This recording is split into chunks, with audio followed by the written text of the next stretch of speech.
बिस्मिल्लाहिर्रहमानिर्रहीम। ये 10th class कल आपको मैंने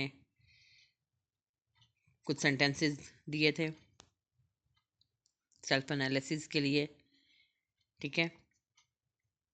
अब उनको मैं आपको बता देती हूँ, आप अपने चेक करते जाइएगा। क्लास में तो मैं आप लोगों से पूछ लिया करती थी, स्टूडेंट्स बताया करते थे, लेकिन यहाँ पे ज़ाहिर है प्रॉब्लम मजबूरी है थोड़ी सी, तो इसलिए फिर मैं, अगर आप लोगों ने वो किए हैं तो अपने खोल लें सामने, मैं बोलती जाऊंगी उनको और आप चेक कर लीजिए कि आया आपने जो किए हुए हैं सेंटेंसेस वो सही हैं या उनमें अगर मिस्टेक है तो करेक्शन कर लीजिए। इस तरह भी आपका सेल्फ एनालिसिस हो जाएगा।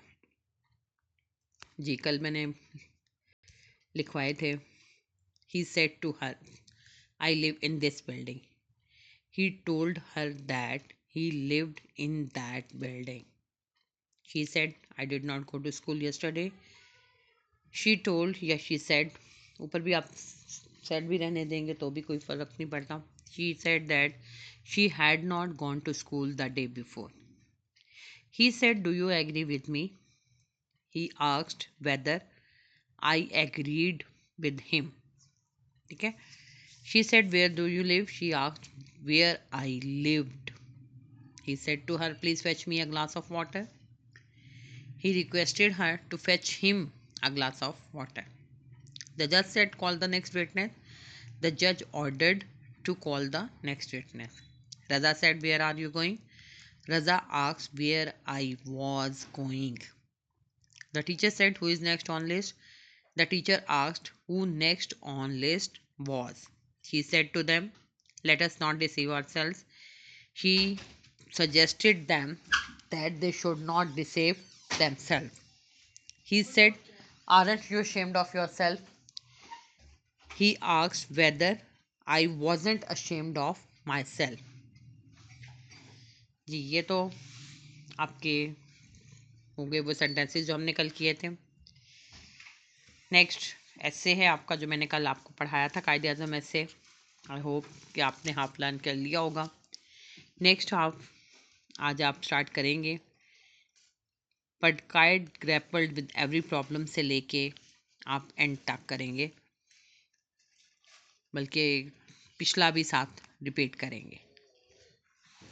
अब हम इसके साथ करेंगे चैप्टर अपने इंग्लिश ए की जो आपकी बुक है उसके ग्लॉसरी उन चैप्टर्स की, और उनकी ग्रामर जो होगी वो मैं आपको रिवाइज करवाऊंगी। आप लोग साथ बाकी जो चीज़ें रिटर्न फॉर्म में आपके पास ऑलरेडी मौजूद हैं, तो सारी की हुई हैं, ये भी मैंने पहले करवाई हुई हैं, लेकिन एक दफ़ा थोड़ा सा कॉन्सेप्ट फिर आपके क्लियर कर दूंगी। ग्लॉसरी चूँकि बड़ा यहाँ पे डिटेल में वो दिया होता है मीनिंग, जबकि आपको सिर्फ एक सिनोनिम इसका लिखना होता है, वन वर्ड सिनोनिम आता है, तो मैं उसी हिसाब से आपको बता रही हूँ। Ancestors, forefathers, destitute, needy, equitable, fair, firm, definite, foe, enemy, intercede, recommend, magnitude, importance, owe, having money या पोजेशन, हैविंग समवंस पोजेशन कह लें, रिवेंज, अवेंज और सीक टू गेट। ये तो है आपकी ग्लॉसरी। अब वोकेबलरी पार्ट ए और बी, ये सब मैंने पहले भी करवाए हुए हैं। नेक्स्ट आ जाता है आपका क्वेश्चन आंसर्स, वो आपके पास मौजूद हैं नोट्स में, उधर से आप करेंगे, उनको दोबारा से रिवाइज करेंगे। अब आइए ग्रामर की तरफ। ग्रामर में सबसे पहले पॉइंट है नाउन। जी, noun, what is a noun? Simple कह सकते हैं, a naming word is called a noun ना, या noun is a naming word. इसमें the name of place, person, things, each and everything आ जाती है। अब टाइप्स क्या है नाउन के आगे? Proper noun, common noun,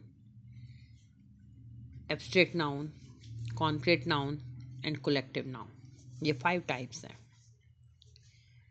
proper noun, the name of, मतलब proper the name given to a person, proper मतलब पर्सन या कुछ स्पेसिफिक प्लेस, प्रॉपर प्लेस यानी जो ख़ास किसी चीज़ के लिए दिया गया नाम जो है, that is called the proper noun. The name given to any proper person, place और thing is called a proper noun. Common, the name of a given to a common person, place और thing is called common noun. अब proper और common में थोड़ा सा mistake करते हैं, मतलब डिफ्रेंशिएट कर दूँ। अक्सर ये आता है जी प्रॉपर नाउन की जब एग्जांपल्स होती हैं जी, अली, लाहौर, कायदे आज़म। अब सिर्फ कायदे आज़म ही प्रॉपर नाउन में नहीं आएगा।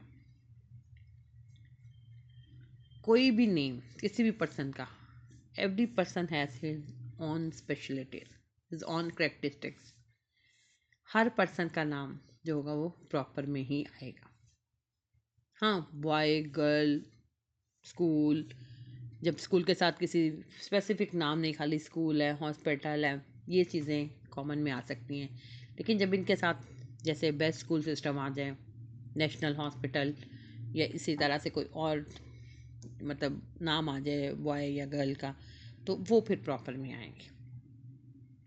अब जो कॉन्क्रीट नाउन है उसको हम मटेरियल नाउन भी बोलते हैं। That is present in a solid form and we can see and touch it. यानी एक फिजिकल एग्जिस्टेंस होती है इसकी, और सॉलिड फॉर्म में मौजूद हो। इसमें कुछ ये कॉमन नाउन भी इसमें आ सकते हैं, इन्हीं जैसे फादर, सन वगैरह, ये चीज़ें भी इसमें आएंगी। स्टोन, चेयर, टेबल, ये कॉन्क्रीट नाउन में आ जाते हैं। Abstract noun, the name given to any idea, state or situation is called an abstract noun. That does not have any physical existence. We cannot see or touch them. We can only feel them. ठीक है, यानी abstract noun को सिर्फ आप feel कर सकते हैं, you can't see और touch them. For example, studies, honesty, bravery, truthfulness, ये तमाम एग्जाम्पल जो हैं एब्स्ट्रैक्ट की हैं। Collective, the name given to a collection of something, मतलब a group of person or collection of something that is combined as a single, as a whole. For example, army, family, crowd, audience, ये सब collective की examples आ जाती हैं। यहाँ पे हमारा abstract और कॉन्क्रीट नाउन का था। यानी कॉन्क्रीट को आपने कैसे से आइडेंटिफाई करना है, और एब्स्ट्रैक्ट अब जैसे एफर्ट और स्टडीज़, एफर्ट भी एब्स्ट्रैक्ट में आएगा, स्टडीज़ भी। इसी तरह जस्टिस, वो भी एब्स्ट्रैक्ट है, तो फुलनेस भी एब्स्ट्रैक्ट होगा। बॉल्स, बॉल्स कॉन्क्रीट है, सॉलिड फॉर्म में मौजूद है। बास्केट भी कॉन्क्रीट होगा। ट्रेडर, ये भी कॉन्क्रीट नाउन है। ट्रस्ट, ट्रस्ट अब एब्स्ट्रैक्ट में आ जाएगा। कस्टमर कॉन्क्रीट नाउन है। केयर, ये भी एब्स्ट्रैक्ट है, जबकि पेट कॉन्क्रीट में आएगा। ठीक है, अब नेक्स्ट आपका है article. Article, what is an article? Article shows the speciality of a noun. ठीक है, two types of article, definite and indefinite. A और एन जो है इनडेफिनेट आर्टिकल हैं, जबकि द डेफिनेट आर्टिकल है। अब आ और एन इंडेफिनेट आर्टिकल कहाँ पे यूज़ किए जाते हैं? Indefinite articles are used at with countable nouns. ठीक है, और आ जो है वो कॉन्सोनेंट नाउन्स के साथ होगा, जबकि एन वोवल्स के साथ इस्तेमाल किया जाएगा। अब बारी है द आर्टिकल की। डेफिनेट आर्टिकल कहाँ कहाँ इस यूज होता है? व्हेन वी स्पेसिफाई समथिंग, जब किसी चीज़ को स्पेसिफाई किया जा रहा हो, मखसूस किया जा रहा हो, तो वहाँ पे दा का इस्तेमाल आएगा। Name of the holy books, name of the rivers, name of mountain ranges, और name of nationalities, states, countries के साथ नहीं होगा, नेशनैलिटीज, स्टेट्स और माउंटेन रेंजेस, और इसी तरह होली बुक्स हैं, इन सब के साथ दा का इस्तेमाल होगा। थर्ड डिग्री के साथ भी दा का इस्तेमाल होता है। अब एक्सरसाइज ये आप लोगों ने वैसे पहले भी की हुई है, एक दफ़ा फिर पढ़ देती हूँ। ही asked me a very hard question. अब नेक्स्ट है question that he asked me was easy. तो यहाँ पे अब उस क्वेश्चन को स्पेसिफाई किया है, तो the question that he asked me was easy. Have you seen my scarf? यहाँ पे किसी किस्म का आर्टिकल नहीं। Could you please pass me salt? अब यहाँ पे भी कोई आर्टिकल नहीं आएगा। Is there a good restaurant around here? तो फिर नेक्स्ट उसी रेस्टोरेंट को स्पेसिफाई किया, the restaurant that my friend owns is very good. I have several good friends. यहाँ पे भी आर्टिकल की ज़रूरत नहीं है। The UAE is a beautiful country. UAE United Arab इमारात यानी स्टेट्स हैं। I will see you in a week. I am on vacation until Monday. इसमें भी दा का या किसी भी आर्टिकल का कोई ज़रूरत इस्तेमाल नहीं है। नेक्स्ट है नाउन फ्रेज। फ्रेज क्या होता है? मैंने पहले भी आपको बताया हुआ है, group of word that does not give a complete sense of a sentence is called a phrase. अब noun phrase how can you identify? यानी noun phrase is a group of word that does the work of a noun, यानी जो noun का काम function perform कर रहा हो, that is called noun phrase. ठीक है। अब उन्होंने क्या दिया है, underline the noun phrases in the following sentences. यहाँ पे तो अंडरलाइन हम करेंगे, लेकिन पेपर में आपको कैसे MCQs की फॉर्म में आ सकते हैं कि सेंटेंस दिया हो और आपसे पूछा जाए कि इज इट, ऑप्शन में पूछा जाए कि ये नाउन फ्रेज है, एडजेक्टिव फ्रेज है या एडवर्ब फ्रेज। तो नाउन फ्रेज कैसे आप आइडेंटिफाई करोगे कि that does the work of a noun. This is an old fashion hat. अब इसमें an old fashion hat noun phrase है। We discovered Fahad plans, Fahad plans है। A rolling stone gathers no moss, a rolling stone है। The recent flood cast heavy damage, इसमें the recent flood है। An oral presentation can be interesting, इसमें an oral presentation है।